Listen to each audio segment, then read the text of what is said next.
거기를 떠나사 고향으로 가시니 제자들도 따르니라. 안식일이 되어 회당에서 가르치시니 많은 사람이 듣고 놀라 이르되 이 사람이 어디서 이런 것을 얻었느냐? 이 사람이 받은 지혜와 그 손으로 이루어지는 이런 권능이 어찌 됨이냐? 이 사람이 마리아의 아들 목수가 아니냐? 야고보와 요셉과 유다와 시몬의 형제가 아니냐? 그 누이들이 우리와 함께 여기 있지 아니하냐? 하고 예수를 배척한지라.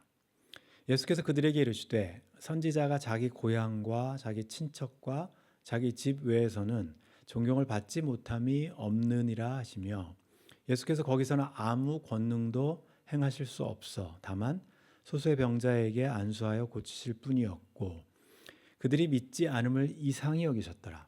이에 모든 촌에 두루 다니시며 가르치시더라. 아멘. 오늘 이제 원래 그 나사렛 얘기를 좀 해야 되는데요. 지금 나사렛의 모습입니다. 나사렛은 성경에 잘 굉장히 익숙한데 구약에는 한 번도 등장하지 않아요. Nazareth is a very famous place. When we read the Bible, New Testament, we met many times Nazareth, but in Old Testament we could not find any name on it.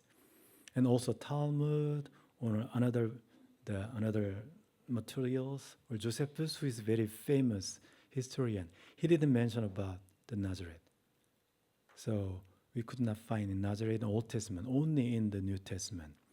As we know, the northern part of Israel, they defeated by Assyria, and they just exiled another countries. And the northern part became, the Gentiles came down and they live in there. Southern part, the Judah, they also exiled to Babylon. They came back from 70 years later and settled down in Jerusalem. They built another temple in Jerusalem. The Jerusalem is the capital. It's very famous and most important city. But sometimes later, Romans, they built a city in up there, northern part, Gentile region, and sent some Jewish people to there. Jewish people loved that because they want to expand their promised land from the Gentile region. Originally belonged to northern Israel, but now belong to Gentile people. So they sent many people to Gentile region. It's Galilee, we call. And some people just zealot or something, they're against Roman people. They send 귀양 보낸 거예요, 북쪽으로. So they sent some Jewish people to there. It's a very ethnic-centered people group who living in the Galilee and Nazareth also. So, but Nazareth is a very small town. Not many people. Galilee is very famous. Gentile and Jewish people live together, and Roman people also. Very big synagogue, and this is headquarters of Jesus' ministry also. So Peter and Andrew living in there. So Galilee is very famous, and Jesus was born in Bethlehem, not Nazareth. But many times we call, where is the hometown of Jesus Christ? We call Nazareth. So nowadays, if you visit Israel and Nazareth, is a hill town, not that big, but most people is Christians, Roman Catholic Christian, not Protestants. So 30% of population in Nazareth is Christians. It's most populated, the Christian population in there. So Arab Christians living in Nazareth. So many pilgrims from many different world want to visit there because there are we celebrate the Mary, got some news from Gabriel, and be pregnant, and also Joseph. So you can find a big church that is for the Mary, and Joseph's church is very small, very small Joseph church, and Mary's church is very big. We could see the Korean character also. So all different languages on the wall. One of them is from Korean, because Roman Catholic Church, they put there just something on that word. So Nazareth is very famous now for every Christian. But as you know, I mentioned that we call Jesus, never we call Jesus of Bethlehem. We never Jesus of Jerusalem. Even though Galilee is his hometown. and then ministry a lot, miracle a lot. But we didn't say Jesus of Galilee. We call him Jesus of Nazareth. So I want to just pick up that one, that city today. In the Bible, first time we could see the name of Nazareth when angel Gabriel, good news, bring that good news to Mary, and you will become a mom. So at the time, Nazareth in Galilee, I don't know why, but Mary's family and Joseph's family were living in Galilee and Nazareth. Very small city. It's not big city. So I don't know why, but the small town, God sent an angel, bring a good news. And then next time we could see, because as you know, King Herod tried to kill all babies nearby Bethlehem. So Joseph and Mary need to run away to Egypt, and they spend a couple of years in Egypt. And they want to come back because the King Herod passed away. They choose that city, Nazareth, not Bethlehem, not Jerusalem, because Nazareth is very small town and very safe, nor any influence from King Herod anymore. So they lived there. So they call Jesus came up from Nazareth. Nazareth means is branch. There's no special meaning, but branch came up from book of Isaiah sometimes. So Netzer, Nazareth is very similar. And next one is Nathanael. When we read the book of John, Nathanael, his hometown is Cana. Cana is only 4 or 5 miles from Nazareth. It's very close. So he knew about Nazareth. It's a very small, little, and tiny city. Not city, just town, village. But Cana is big, and Galilee is bigger than Cana. So for the Nathanael, the Nazareth is not good city. It's a very small, tiny one. Can anything good came out of Nazareth? I could not believe it. This is Nathanael's mention because he knew about that region. 지금까지 이제 나사렛이 성경책에 등장하는 게 구약에는 없어요. 한 번도 없고 외경에도 없고. 근데 신약을 시작하면서 나사렛이 등장하기 시작하는데 굉장히 총구석이에요. 쉽게 말하면 총구석. 갈릴리처럼 큰 도시도 아니고 베들레헴처럼 예수님이 태어난 도시도 아니고 그다음에 예루살렘처럼 성전이 있는 도시도 아닌데 우리는 예수님을 부를 때마다 나사렛 예수라고 불러요. 굉장히 비하하는 말이긴 한데 그 당시 사람들한테 나다나엘이 이렇게 막 뭐라고 하니까. 이제 오늘 우리가 이제 읽었던 본문이 예수님이 나사렛을 방문하셨던 사건이에요. 성경에 딱 2번 기록되어 있는데 마가복음에는 딱 1번밖에 기록이 안 돼 있어요. 누가복음에 1번, 그다음에 마가복음에 1번. 2번이 겹칠 수도 있고 1 번일 수도 있지만 오늘 마가복음에 있는 이 보시면서 나사렛에서 어떤 일이 있었는지 그리고 왜 나사렛 사람들은 예수님을 이렇게 환영하지 않았는지 한번 같이 살펴보려고 그래요. 거기를 떠나라고 했으니까 우리가 지난 시간에 살펴본 것처럼 그 마가복음 5장에서는 야이로의 딸을 살려줬어요. 그리고 나서 고향으로 가시니 제자들도 따르니라 돼 있죠.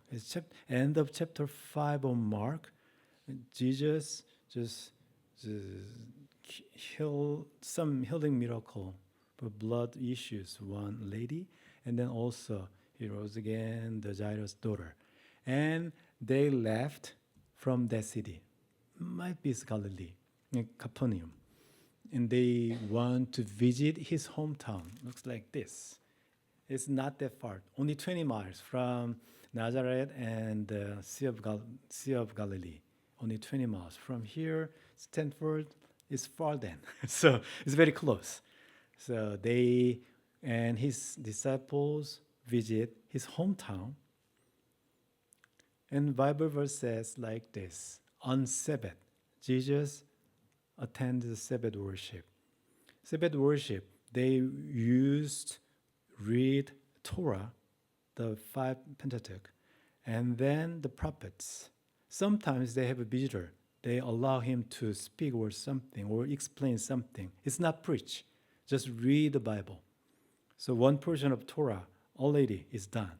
And second portion is a prophet book. Jesus attended synagogue worship on Sabbath, and the synagogue leader appoint him to come and please read today's portion. So Jesus opened the Bible. According to Luke, he read book of Isaiah. So he declared about the Jubilee. So everything is new. It's new creation, he said. And on Sabbath, from Mark, he taught something.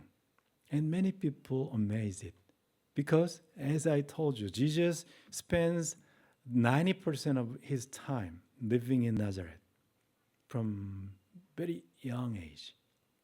So he has a lot of friends.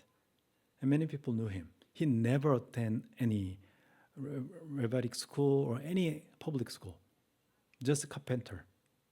He did many good jobs for making wood and sometimes just something for just labor for Roman Empire. Sometimes he make a cross for something, but he never educated person. And people of Nazareth, they heard the news. Mary's son left his hometown and stayed for almost 1 year in Capernaum. He got some disciples also, but he did many miracles. And he taught today in synagogue. And they're so amazed because he never learned this one, Torah or another prophet books, but he could teach and explain. And sometimes they heard the news. Jesus did miracle a lot, never in Nazareth, but in other places. So they surprised it and said like this, where did this man get these things? He is not educated. But he explained very well. And what is wisdom given to him? How are such mighty works, the miracles he did, many things. So it means people of Nazareth knew something about Jesus. They have knowledge. They have information about Jesus. But this information never lead them to a believer. A lot of good information they have. They knew about him. His family members and his background, everything they knew, but they never become believers or disciples. So many times we think many information lead them as good or mature Christian. No. Knowing and believing is different, always different. Knowing information is not enough to make decision to God. So next verse is like this. I know him. He is son of Mary. I don't know why. Son of Joseph. Joseph passed away, I think. And they just call him as a son of Mary. And also they knew his brothers. James and Joseph and Judah and Simon. And also their sisters also. A lot of family members they knew. So it means they accept he did a good teaching and did miracles, but didn't believe. And also they reject him. 저희가 성경을 읽을 때 예수님 이렇게 쫓아가다 보면 예수님에서 많이 안다고 생각하는 나사렛 사람들이에요. 근데 많이 아는 게 신앙으로 연결을 하지를 않아요. 아무리 많이 공부해도 이게 믿음으로 가지 않는 경우가 굉장히 많아요. 너무나 잘 알기 때문에 그러는 걸 수도 있어요. 내가 잘 아는데 이 사람 몫으로 나랑 같이 몫으로 일했는데 또 내가 동생들도 알고 누이들도 아는데 이 사람이 어떻게 하다 이런 걸 하게 됐지? 신기한 것까지는 가지만 예수님을 특별한 존재로 인정하진 않아요. 그게 이제 나사렛 사람들의 문제죠. 근데 나사렛 사람들의 문제가 그 사람들만의 문제는 아닌 것 같아요. 아마 연예인들도 그럴 거예요. 자기 친족들은 자기들을 잘 인정을 안 할 거예요. 자기들은 굉장히 유명한데 가족들은 다 읽을 거예요. 가족들이기 때문에 너무 잘 안다는 생각 때문에. 예수님 고향 사람들은 예수님을 너무나 잘 안다는 것 때문에 그게 블락이에요. 하나님을 알게 하는 블락. 하나님이 이스라엘 백성을 자기의 백성으로 만드시고 율법도 주시고 나타나 주시고 그리고 그 땅에 오셨잖아요. 왜냐하면 이 정도 정보를 주면 이 사람들은 내가 나타나면 더 잘 이해하겠지. 그랬을 거 아니에요. 율법도 있고 뭐 성전도 있고 막 그랬으니까. 근데 의외로 이 사람들은 배척하죠. 밀어내요. 그게 오늘 저희들이 읽는 이야기고, 예수님께서 그 모습을 보시고 이제 한탄하면서 이야기하는 거지. 이제 구약에 있는 말씀을 그대로 이야기하시는데, 선지자가 자기 고향과 자기 친척과 자기 집에서는 환영을 받지 못한다. 예수님이 선지자 구약의 엘리야나 엘리사나 그 선지자들 빗대어서 이야기하신 거지만 실제는 본인 이야기고 실제는 하나님 이야기예요. 하나님이 이 땅에 왔지만 사람들이 그걸 인정을 안 해요. 받아들이질 않아요. 자기 백성 안에 왔는데. 그래서 그곳에서는 예수님께서 할 수 있는 일이 별로 없어요. 오늘 성경 말씀에 따르면 다만 소수의 병자에게만 안수해서 고치셨다. 왜냐하면 그 사람들의 믿음 없음이죠. 지식은 있었는데 예수님에 대한 믿음이 없기 때문에 거기서는 기적이 거의 일어나지 않아요. 그렇다고 기적이 안 일어나는 건 아니에요. 만약에 기적이 아주 안 일어났으면 그 땅이 뭐가 문제인 건데 그건 아니고 거기에서도 믿음이 조금이라도 있는 사람에게는 기적이 일어났어요. 그러니까 문제는 예수님의 능력의 문제가 아니고 거기에 있는 사람들의 태도죠. 예수님을 향한 애터튜드죠. 예수님을 향한 믿음의 신뢰가 있는지 없는지의 판가름이에요. 그래서 거기서는 예수님께서 불행하게도 굉장히 많은 데서 사람들을 고치시고 기적도 행하고 가르침도 행했지만 거기서는 고칠 수가 없어요. 누가복음에서는 예수님께서 이사야에서 그 말씀 읽으니까 어떻게 하냐면 밀어서 떨어뜨리려고 그러죠. 지금도 나사렛 가면 그게 한 400m 정도 되는 절벽 같은 데에 낭떠러지가 있는데 아마 거기 같아요. 거기서 그냥 밀어뜨리려고 했던 그런 게 누가복음에도 나오는데, 그래서 오늘 그 나사렛 사람들의 이야기를 보면 이제 저희들이 예수님의 반응이 이상히 여기셨다. 이게 예수님의 반응이에요. 본인의 능력 없음을 이상히 여긴 게 아니고 너무나 잘할 것 같은 사람이 받아들이지 않는 거에 대해서. 나사렛 사람들이 이야기는 이스라엘 백성의 이야기예요. 하나님께서 이 땅에 오시지만 이 땅 사람들이 하나님을 받아들이지 않더라. 그가 세상에 계셨는데 이게 요한복음 1장에 나오는 건데 요한복음 1장 서론에 나오는 거지만 사람들이 그를 알지 못했고 또 그 다음 구절 보면 자기 땅에 오셨지만 자기 백성들이 영접하지 아니하고 배척했다. 하나님의 이야기예요. 예수님께서 나사렛에 가셔서 하셨던 게 그냥 그대로 나타나는 거죠. 자기 백성이면 특별히 선택해서 자기 백성 만들었음에도 불구하고 이제 자기 백성이니까 자기 땅에 왔지만 사람들이 배척하고 밀어내는 게 이야기. 예수님의 이야기도 같아요. 고향에 왔지만 고향에서는 인정받지 못하고 사람들이 밀어내는 이야기. 믿음이라는 걸 저희들이 이야기할 때 이게 쉽지가 않아요. 그래서 많이 아는 것과 믿음의 눈을 여는 것과는 조금 다른 차이점이 있어요. 믿음이라는 걸 이야기할 때 우리가 어떻게 이야기하냐면 예전에 이제 얼마 전이기도 하고 예전에도 2번을 제가 본 적이 있는데 일식을 여러분들 개기 일식 이클립스 같은 거 보신 적 있을 거예요. 이거 보려면 그냥 눈으로 보면 안 되니까 특별한 선글라스가 있어야 돼요. 그걸로 이렇게 하늘 그러지 않으면 눈 다치니까 선글라스를 보고 있어요. 왜냐하면 그 시간에 개기일식이 있다는 소식을 알았기 때문에 저희가 가다가 차를 세워놓고 다 하늘을 쳐다봤어요. 그 끼고. 근데 만약에 그날에 개기일식이 있다는 소식을 몰랐으면 사람들이 우리를 보면서 저 사람들은 뭐 하는 거지? 왜 똑같이 하늘을 쳐다보면서 저러고 있지? 못 보는 거거든요. 우리가 보는 걸 그 사람들은 못 보는 거예요. 빛이 왔지만 못 봐요. 여러분들이 이 창가에 서 있어요. 2층에 서 있다고 보세요. 그럼 창가에 서 있으면 창 너머로 창에 서 있는 사람은 밑에를 볼 수가 있어요. 막 차가 지나가고 막 거기서 퍼레이드를 하고 볼 수가 있어요. 근데 거기서 한 2발짝 떨어져 있는 사람은 창을 통해서 맞은편 벽은 볼 수 있지만 밑에는 볼 수 없어요. 그러니까 우리가 그 영적인 눈으로 볼 수 있는 거하고 그 사람들에 있는 지금 제자들과 예수님 따르는 사람들, 기적을 경험했던 사람들하고 한 발치 떨어져 있는 사람들과의 굉장한 차이점이에요.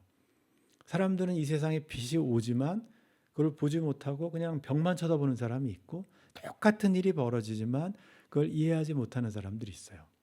나사렛 사람들이 이제 그런 유의 사람들이고, 예수님께서 나사렛을 방문하셨는데, 그러면 마가복음으로 읽으면서 한 가지 더 고민해야 되는 게 있어요.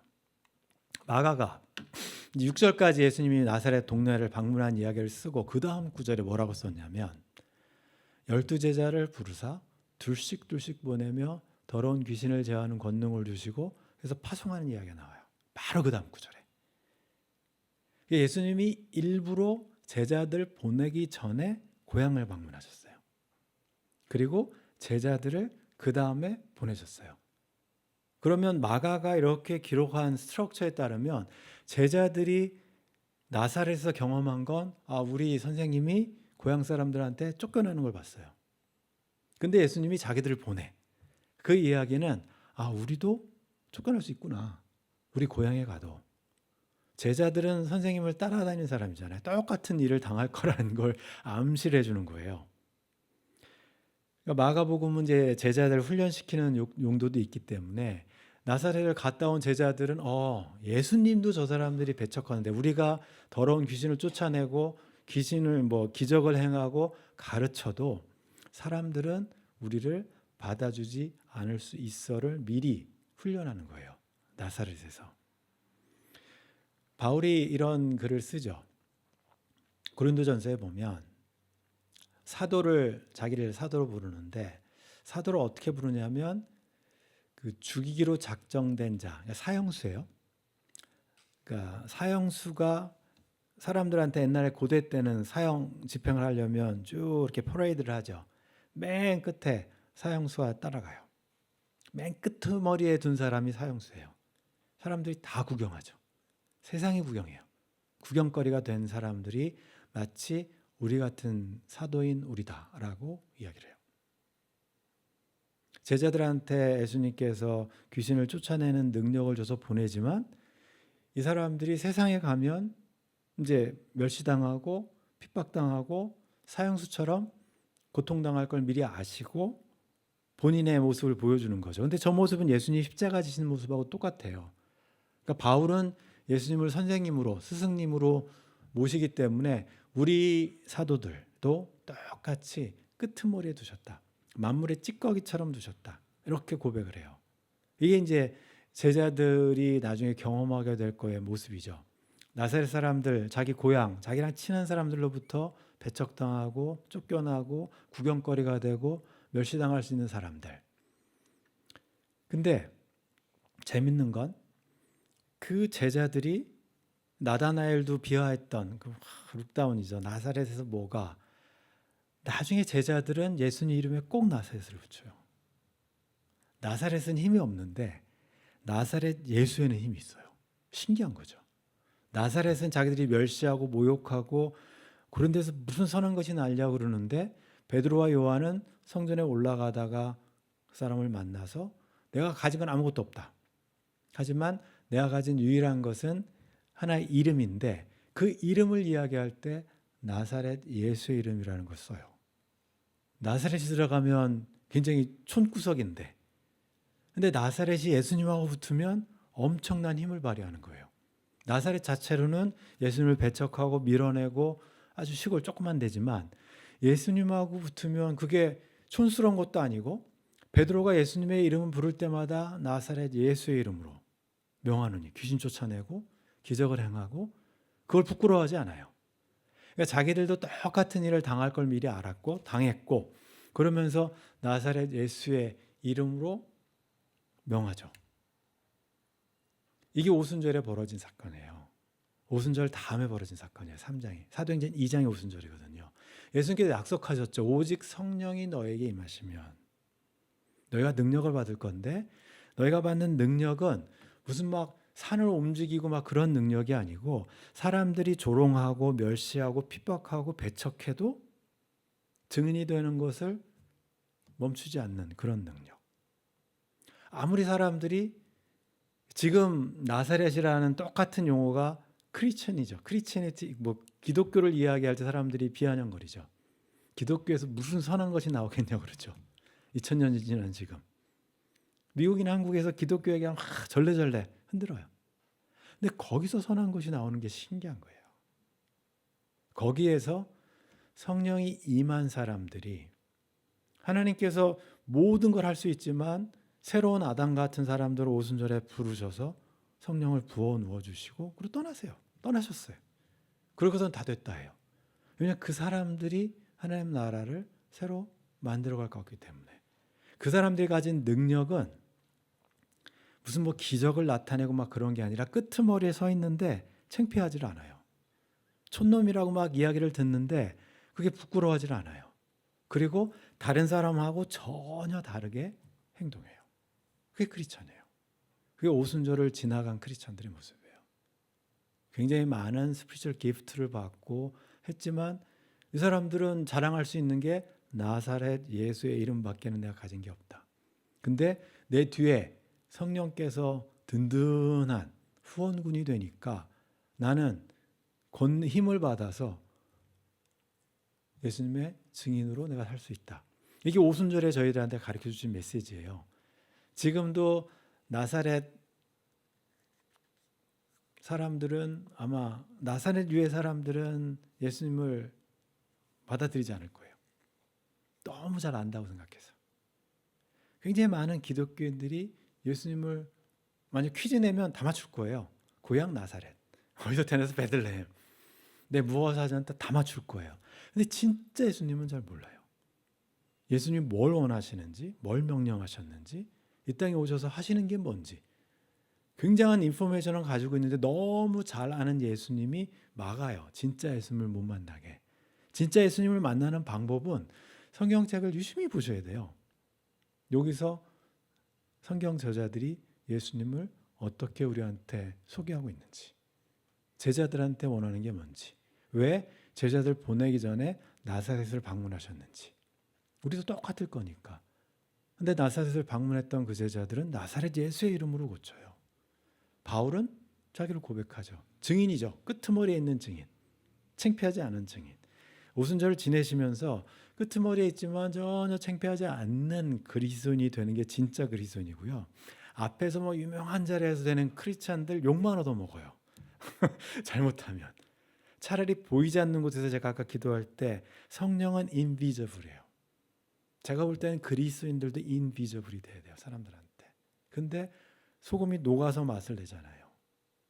물론 등불은 비춰서 빛을 내지만 보이지 않지만 그곳에서 하나님 나라가 이루어지게 만드는 게 크리스찬들이고 그게 우리가 주님의 증인이 되는 크리스찬들의 모습이 아닌가. 오순절 지내시면서 이제 오순절 지나면서 새로운 시즌이 또 시작이 됩니다. 우리가 이제 부활절은 지났고 오순절 뒤부터 성령께서 하시는 새로운 시즌의 오늘 시작점이니까 내가 찬양하면서 부르면서 그랬죠. 성령은 자꾸 리킹한다고, 자꾸 샌다고. 이게 안 새면 좋겠는데 계속 새요. 여러분들이 채워야 돼요. 안 새게 막아야 되고. 일주일 동안 오늘 이제 full of spirit 했으면 일주일 동안 새지 않도록 여러분들 말씀과 기도 그거밖에 없어요. 말씀과 기도로 계속 채우시는. 그러다 보면 어느샌가 여러분들이 증인이 돼 있는 거예요. 능력으로. 그런 한 주간 되시기 바랍니다. 기도하시겠습니다.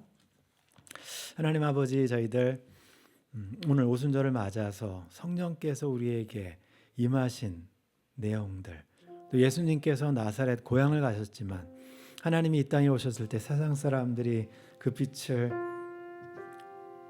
눈을 감아버리고 보지 않고 배척했던 것처럼 고향에서 배척당하는 걸 예수님의 모습을 봅니다. 그 모습이 제자들의 모습, 미래의 모습일 수도 있습니다. 우리의 모습일 수도 있는데 그럼에도 불구하고 예수님의 제자들이 나사렛 예수의 이름을 자랑스럽게 외치고 그 이름으로 능력을 행했던 이유는 주님의 성령이 그들 안에 임하고 있었기 때문에, 주님의 성령으로 가득 차 있었기 때문에 그들이 주님의 증인들이 된 줄 압니다. 하나님 아버지, 저희들 일주일 동안 지내면서 주님의 성령 우리가 늘 새로움을 경험하게 하시고 혹시 성령이 우리 삶 가운데서 새어나가면 다시 말씀과 기도로 성령을 우리 안에 가득 채울 수 있는, 그래서 주님의 나라를 우리가 있는 곳에서 만들어가는 귀한 주님의 자녀들 다 되게 하여 주시옵소서. 예수님의 이름으로 기도드립니다. 아멘.